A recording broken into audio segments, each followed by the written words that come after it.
สบายดีวันนี้สอนจะมา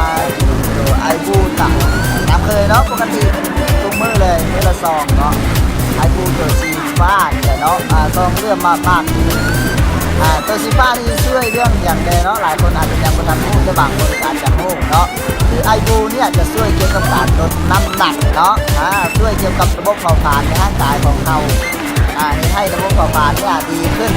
สามารถเผาผลาญไขมันได้ดีเนาะและก็ช่วยเกี่ยวกับระบบดูดซึมในร่างกายของเรานี่จะให้การทดแทนการออกกำลังกายเนาะให้ร่างกายของเราเนี่ยมีพลังงานสามารถเผาผลาญพลังงานได้ที่ว่าพลังงานที่เราใช้ไปนั้นในปัจจุบันเนี่ยเนาะมันก็สามารถใช้ได้หมดฉะนั้นเราต้องได้ตัวไอบูเนี่ยตัวช่วยเรื่องการเผาผลาญเนาะไอบู1 ซองเนี่ยจะเปรียบเท่ากันได้เราก็ร่างกาย45 นาทีแล้วเนาะแล้วเขาก็เตรียมน้ำมาแล้ว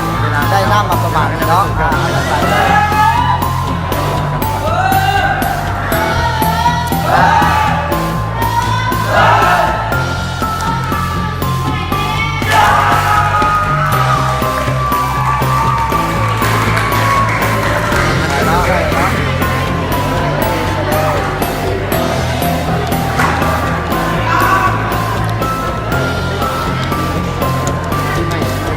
ต้องบอกกันเนาะว่าที่ใส่ถุงมันเลยห้ามไว้เนาะห้ามที่ใส่เหลือไว้เน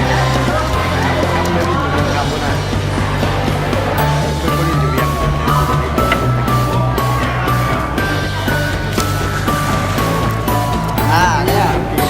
ไปนั่นเจ็บไปไม่เป็นปีแล้วถ้าเขย่าให้มันละลายกันเนาะเวลาละลายมันเลย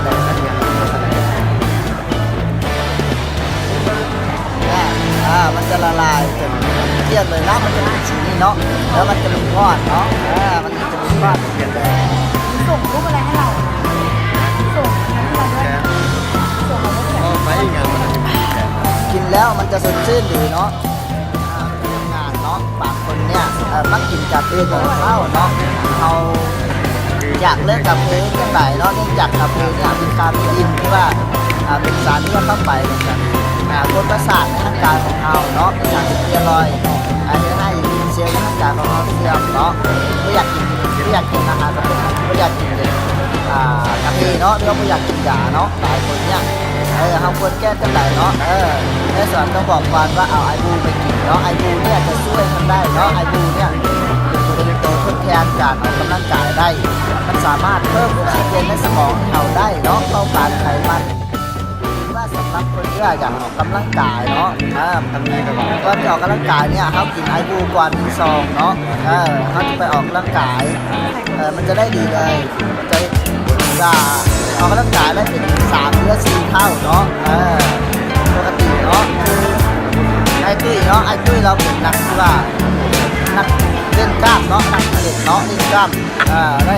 รางวัลอันดับ1เนาะอันดับ1ปีกายนี่ปีก่อนนี่ได้อันดับ1เนาะปีกายนี่อันดับ2เนาะอันดับ2ปีนี้ก็ได้อันดับ1เนาะอยู่กันตลอดเพิ่งจะกินตัวไอบูเนาะเพราะไอบูจะเสริมสร้างกล้ามเนื้อของเราได้ดีให้กล้ามเนื้อของเราเนี่ยมันแข็งแรงมีสุขภาพทำไมดีเนาะแข็งแรงกล้ามเนื้อมันแน่นทดแทนไขมันที่ว่าสร้างขึ้นมาเนาะนั่นเขาเป็นเลยซองสีฟ้าอยู่บนเนาะซองสีฟ้าเนี่ย